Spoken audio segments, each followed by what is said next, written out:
Hello guys, તો મારા mini બ્લોગમાં તમારા લોકોનું સ્વાગત છે। તો આજે મારે ભરેલા મરચાંની કઢી બનાવી હતી, તો હું રેસીપી તમારી જોડે શેર કરું છું।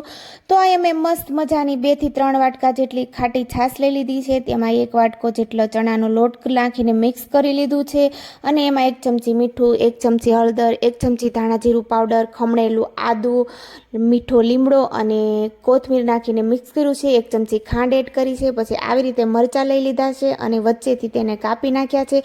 અને મરચાં ભરવા માટે જો અહીંયા 1 વાટકા જેટલો ચણાનો લોટ, 1 ચમચી હળદર, 1 ચમચી મીઠું, 1 ચમચી ધાણા જીરું પાવડર અને અહીંયા મેં મસાલો, ગરમ મસાલો એડ કર્યો છે, ખાંડ એડ કરી છે, કોથમીર એડ કરી છે અને 1 પાવડું જેટલું તેલ એડ કર્યું છે અને મસ્ત મજાનો જો આવી રીતે મસાલો બનાવી લેવાનો છે।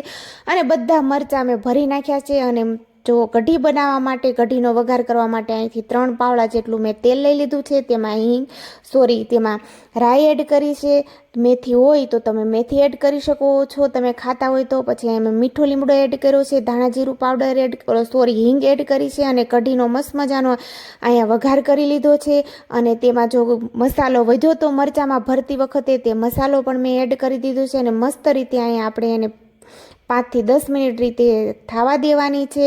અને પછી એમાં જો ભરેલા મરચાં છે તે એડ કરી દીધા છે અને આ બધા મરચાંને આમાં બફાવા દેવાના છે, એટલે આપણી કઢી થતા છે ને 20 મિનિટ થશે। તો અહીં ઉપરથી મેં કસૂરી મેથી એડ કરી દીધી છે અને 20 થી 25 મિનિટ માટે આપણે જો મરચાંને અહીંયા આમાં બફાવા દેવાના છે અને કઢીને થોડી ઘાટી થવા દેવાની છે। અને અહીં મસ્ત મજાની જો આપણી કઢી બનીને તૈયાર છે। સાહેબનું ટિફિન મોકલી દીધું હતું એટલે હું અહીં ખાલી 2 મરચાં જ સર્વ કરું છું। મસ્ત મજાની સ્વાદની વાત કરું ને તો એકદમ સ્વાદ યમ્મી હતો ફ્રેન્ડ, તમે જરૂરથી ટ્રાય કરજો ઘરે। અને મેં સાથે બનાવી હતી મૂળાની ભાજી, એટલે મૂળાની ભાજી, રોટી અને ભરેલા મરચાંની કઢી એકદમ મસ્ત યમ્મી લાગે છે। તમે લોકો જરૂરથી ઘરેથી ટ્રાય કરજો। તો આજની રેસીપી મારી સારી લાગ્યો ને ફ્રેન્ડ્સ તો like, comment, share, subscribe, bye bye.